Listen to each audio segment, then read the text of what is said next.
And who's in charge of helping that get traction?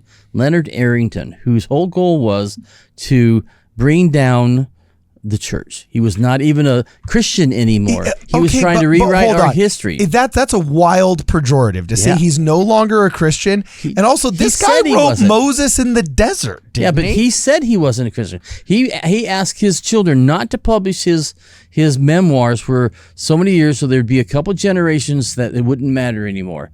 And so his whole but that doesn't. There's a million and one reasons why you might do that out of just general controversy, and not because you've renounced your Christianity. Well, he talks about how he planned on rewriting our history, which he has done, and the academics have done a really good latching onto it. Glory, glory, glory. What have you seen that's like in your mind convincing? That David Whitmer said he did. That's the document. That's the only document that's out there. And David Whitmer at that time was no longer a member of the church. I don't care if you looked at a rock in the hat. I don't actually see the argument for how that diminishes him as a prophet. I think sometimes people don't articulate their thoughts as well, and I want to give them grace. Academia has fallen in the past 25 years. Agreed. And it needs to engage in hyper-ethical behavior before it gets that trust back. I don't think you have to be a dogmatic Joseph Smith stan to be dubious of academia. At the same time, though, Richard Bushman seems like a very ethical academic person, and it's a tough pill for me to swallow that Leonard Arrington was single-handedly trying to rewrite the history of the church. Richard Bushman specifically said, like, it'd be nice to have some of the questions beforehand because I'm 93 years old and it'd be nice to be able to think about them a little bit. So I'm not like, I wonder why he goes off track and endorses things like the stone in the hat. I mean, there's no proof of the stone in the hat. There is proof of Joseph himself and Oliver Cowdery saying that we translated this book with the interpreters, the Urim and Thummim, nothing else. So is Joseph? No, there are other statements saying the stone in the hat. Not from Joseph and not from Oliver. They're from people who later on. I know, but those other people also witnessed the translation. So no, they didn't do the translation. Joseph was not allowed to show the. No, they witnessed. They witnessed. How could they witness if they didn't see that? So wait, hold on. I want to know what's going on. Tell me what's this controversy, bro? Well, what is this? Hold on, I'm recording this. You had Hannah Stoddard. I know, but I can't remember all this crap. I do a video a day, bro. Like, and I'm stressed out of my mind, and I'm trying to make sure the sound is good, and my fingers are flying with 15 different things going on here, and it's also been like a year. So Luke, I trust you. You're a very well-read person, and you are cool-headed Luke. By the way, don't you just love that new phrase, bro? I'm just starting to call him cool-headed Luke. So you like boiled eggs? Wait, didn't we? Oh, yeah. It was cool-headed Luke. Yeah. Not cool-hand Luke, because that's the assassin for the mob. No, you're cool-headed Luke, because he's like the most cool-headed dude I know. I like literally, his wife could come in and be like, I want a divorce. And he would just be like, well, it's probably not a good time to do this, and the laws are not in our favor in this state, so we probably should at least cross the border before we have this conversation. Until then, are you going to be picking up our children at 2:00 as we scheduled earlier?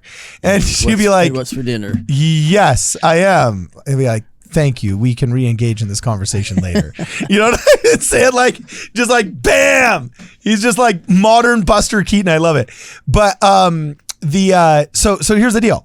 What is because all the anti-Mormons love harping that, oh, stone in the hat, oh, cheating this, oh, we were told the real history, this and that.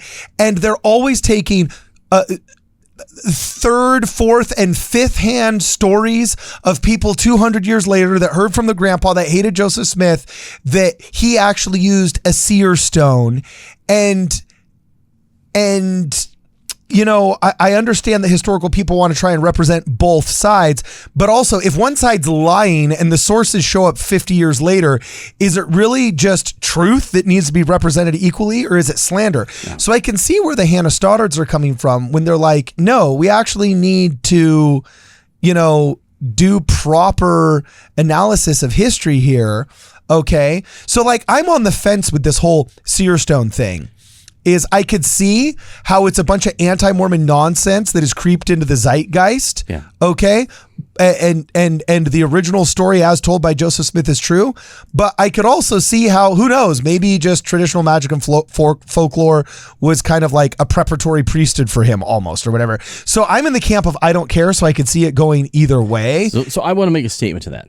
That diminishes the power and authority that Joseph Smith was given. It makes him into a conjurer. It really diminishes his does status. Well, I think it does, and specifically, Moses murdered a man in rage. Moses was a criminal before he was called to be a prophet. Let me finish here. No. So that whole story gets traction in 1970s. And who's in charge of helping that get traction?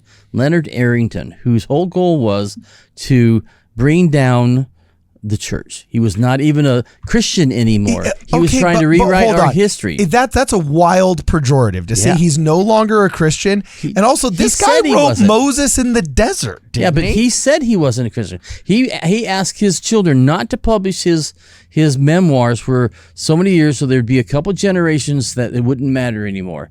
And so his whole that doesn't. There's a million and one reasons why you might do that out of just general controversy, and not because you've renounced your Christianity. Well, he talks about how he planned on rewriting our history, which he has done, and the academics have done a really good latching onto it. So, Luke, I'd love to have you sit down with me and Hannah and talk through the real documentations, and you find out that it all leads back to one document. And now I can definitely see how the church in its prosperity finally having this blossoming bureaucracy could turn like academic and start worshiping the priests of Baal instead of the one true God. Like I totally could see how a historian could be wooed by seductive socialism and woke pseudo history, and then start believing that fake revisionist history that is like a mandatory aspect of academia right now. Okay, just look at the 1619 Project. All right, so I could see how a dude could fall into that kind of trap, but also to me that's like kind of a far cry to say that he's like trying to single-handedly rewrite the history. Well, he also was Rough Stones Rolling. When I looked at that, when it first came out, I was excited to read it, and then I read it, and I kept thinking, wow, we're really taking Joseph Smith down into a conjurer. For some of you think, are they just trying to put a veneer on him and trying to not build up his prophetic role and how he did things? And I get that sense. That's why I do not like that book. So what do you say the proof is that he actually used a stone in the hat, Luke? What have you seen that's like in your mind convincing? That David Whitmer said he did. That's the document. That's the only document that's out there. And David Whitmer at that time was no longer a member of the church. And so if that happened, Joseph may... Well, no, this is from an address to all believers in Christ where he's vociferously defending the Book of Mormon. So the problem is if you're discrediting David Whitmer on this paragraph of the document, but then it's very important that he still has a testimony of the Book of Mormon in this other paragraph of the document. You have to start getting into the territory of either the three witnesses are not reliable in their testimony of the Book of Mormon, or they recanted and changed their story. Well, there's a third element to this that could be part of it, and that is Joseph was forbidden to show the Urim and Thummim, the interpreters, and the Urim and Thummim. He was not allowed to do that. The only person who saw those and held those was Oliver Cowdery, who also testifies that they use those tools inclusively to do interpretation. I mean, to translate them. So now, what could happen is, I think maybe it happened is the Whitmers were pestering him and say, "Well, show us how this happened." And so the only way he could show that this could happen is something without showing the interpreters. And maybe he put something out there because they didn't see the Book of Mormon either. And so he maybe was showing them, so there is that idea that maybe he showed this Whitmer this one thing of how they looked and saw.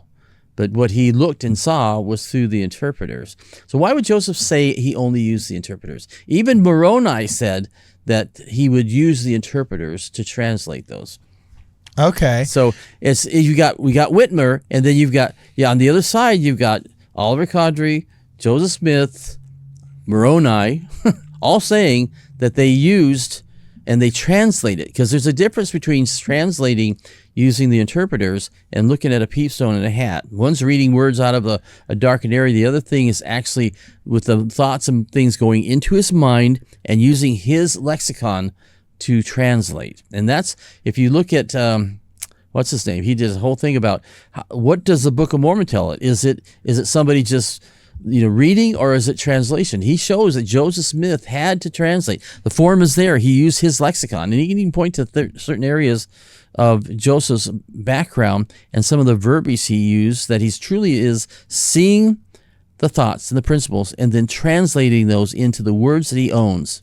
How do you feel? I think we were talking with Don Bradley, and we asked him about like Seer stone myths, and he said what was true and what was false and so on and so forth.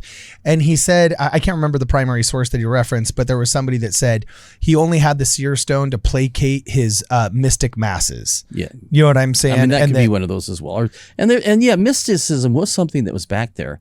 It was just part of their lifestyle. And because I guess for me, it's like sometimes I feel like the rejection of the Seer stone thing is like an emotional coping mechanism to defend the perfect name of Joseph Smith against what? Well, and it's attacks of esotericism. Yeah, we're not Protestants, and having esotericism isn't an ugly thing, because for Catholics, they're like, oh, great, so you've got relics now too. Right. So like, I mean, I don't see a problem with esotericism. To me, that's beautiful. It's cool. Also, let's just say he was a frickin' straight up tarot card carrying, occult conjurer, voodoo, Wiccan wannabe. All right. Let's say all of that was true. Man, that's less than being a straight up criminal like Moses was.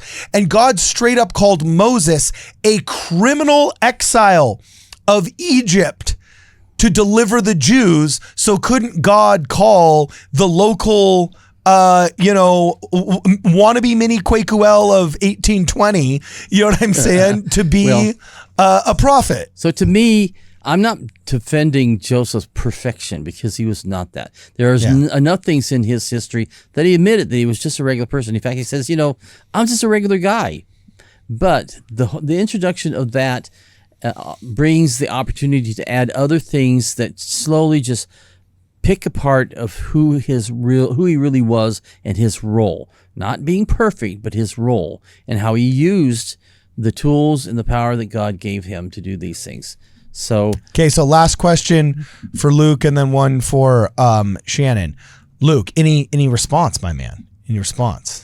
Well, that mindset is actually part of my problem with this argument. Is it seems in two different places you seem to have said that we need to start with the premise that if we accept he did look into a hat, then we are diminishing him. And so it sounds like to kind of an outsider who doesn't care either way. That's the thing. And I think Cardin kind of thinks this too.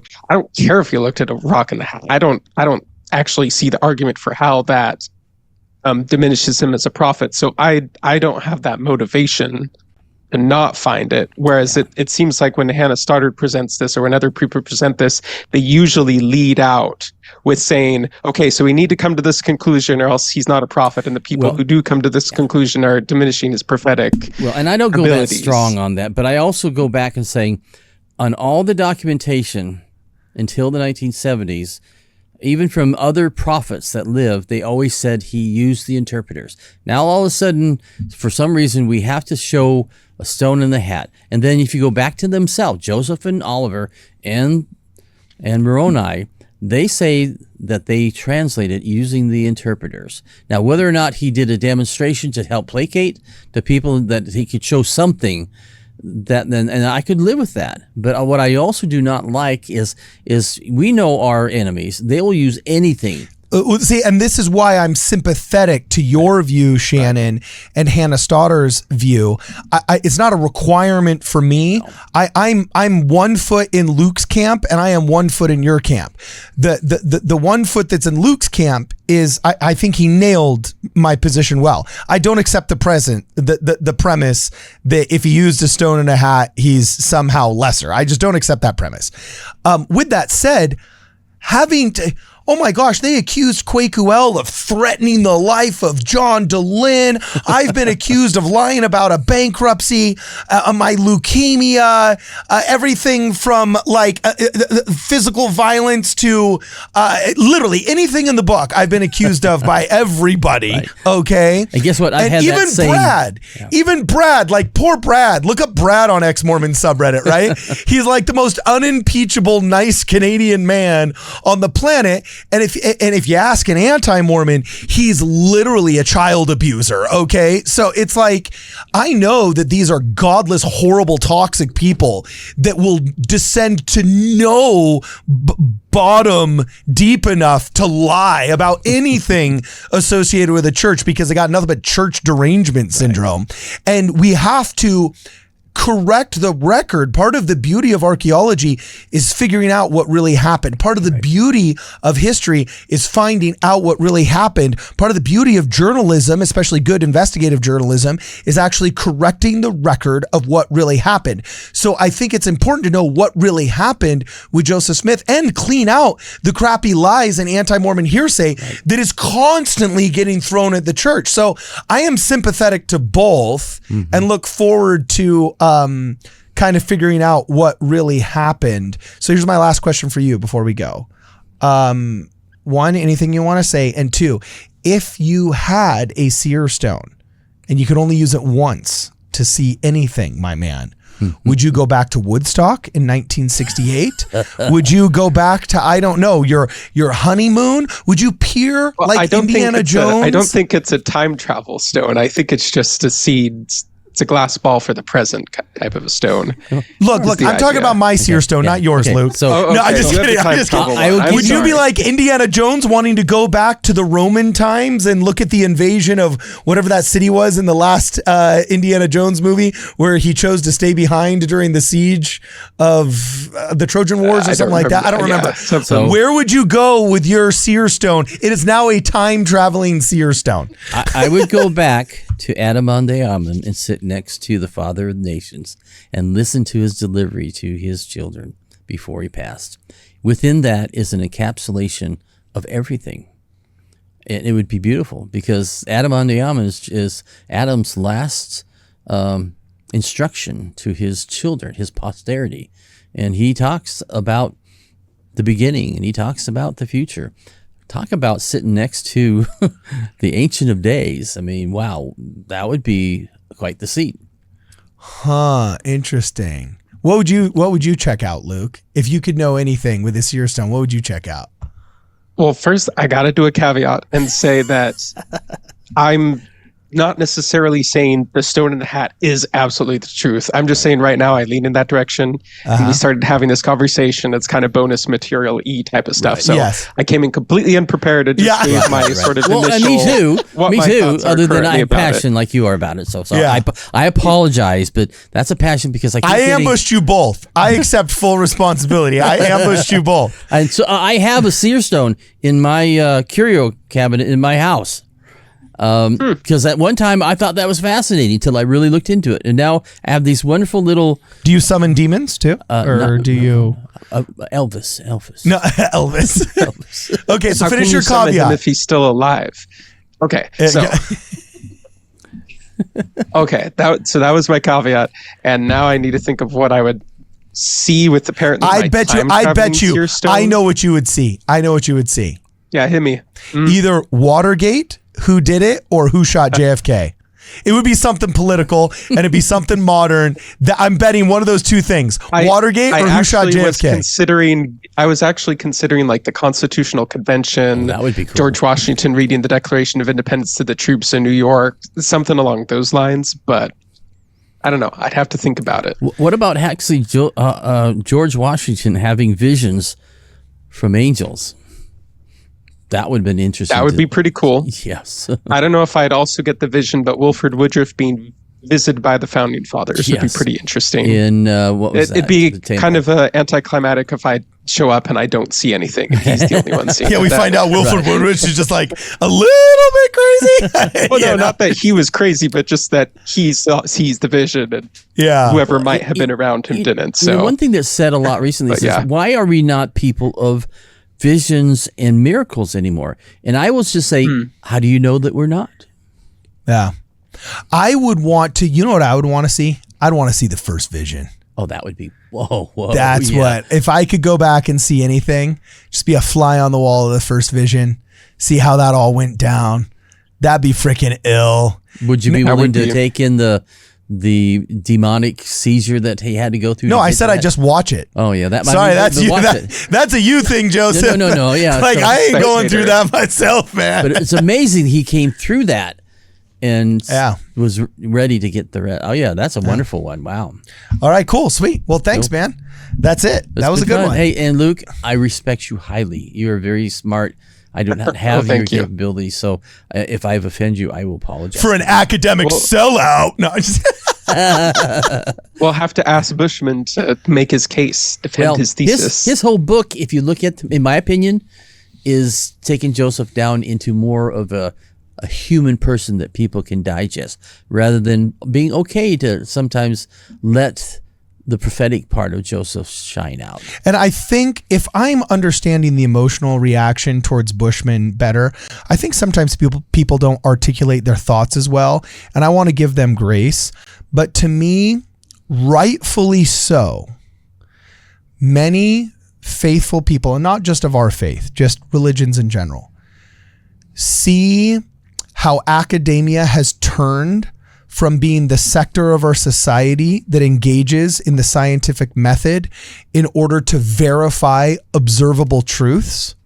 Instead of being the sector that does that, they've turned into this pseudo-historical hate group that enforces odd, politically progressive dogmas, and they've become gatekeepers of information and narratives instead of those who nobly engage in the pursuit of truth.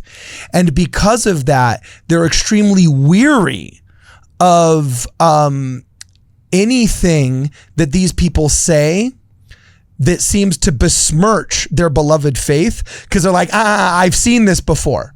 I've seen you lie during COVID about 6 feet of social distancing. I've seen you lie about 2 weeks to stop the spread. I've seen you lie and call me racist because I think taxes are too high, or say that, like I'm a toxic patriarch just because I don't think that, I don't know, my daughter should go out on a 15th date with a guy that is, what I'm saying, got 3 other girls knocked up, like that they're extremely dubious of academia because academia has been corrupted. So when academics want to come out and say, well, actually, this is the true history, their pseudoscience and pseudo history, get that crap out of here. Emotional alarm bells start ringing really, really loud. And I think they are justified. Academia has fallen in the past 25 years. Agreed. And it needs to engage in hyper ethical behavior before it gets that trust back. So I don't think you have to be a dogmatic Joseph Smith stan to be dubious of academia. At the same time, though, Richard Bushman seems like a very ethical academic person, and it's a tough pill for me to swallow that Leonard Arrington was single-handedly trying to rewrite the history of the church, or that he even could. So, I'm somewhere in the middle, Well, there's evidence, and actually, Richard Bushman was also I won't call him a crony or that, but he was working with Leonard Arrington to take over Leonard Arrington's some of his work. So they knew each other very well and did things. So there was a lot of Leonard Arrington influence into Richard Bushman. Yeah, watch. Dude, I got to look more into this Leonard Arrington guy. Oh yeah, you do. He's the new Judas. He's Judas. He's okay. I am not prepared to start throwing around Judas claims quite yet. You know what I'm saying? But we'll definitely look into him. So anyway, all right. One more thing. What? So when you talk about being assailed and attacked by all sorts of people, yeah, I am a member of that crowd. Ask my wife. When I first came out with my first 2 books, they all came after me, the anti-Mormons and the academics. And I literally had to change our phone number so that we could have some peace at night. And then I found an opportunity to move out of Utah, and I jumped on it because I was tired of being called priestcraft and everything else from people who should have been there at least be nice to me. Yeah. It took 2 years till finally some people from the church history department came and saw my presentation and said, I had to get a different number, bro. And I got to tell you, Brittany's asked about moving with all of our family back to Utah. And I said, hell no. You know what I'm saying? No. I will tell you, after these three podcasts that I've done, I suspect it's going to start over. Oh, all right, cool. Well, welcome to the club, man. Welcome to the club. I really don't want to be involved. But no, I had a lot of fun. Luke and you guys were fun. I mean, you want to have me back on other times? I'd love to be here. To watch you guys interact on your podcast is so exciting, and I love WardRadio. So, well, we'll put your hat back on. Did you guys do a Sword of Laban episode yet? I forgot to bring my Sword of Laban. Oh, no. And so, yeah, I will get it out here another time. You will love the Sword of Laban, and I'll bring some Death Mass, and I'll bring my copies of the Seer stones. I have a couple of them. Some are cat size, so they're really cool. Yeah. I'm going to get you down for that one, Luke. So anyway, awesome. For this and more, please check us out at wardradio.com. Glory, glory,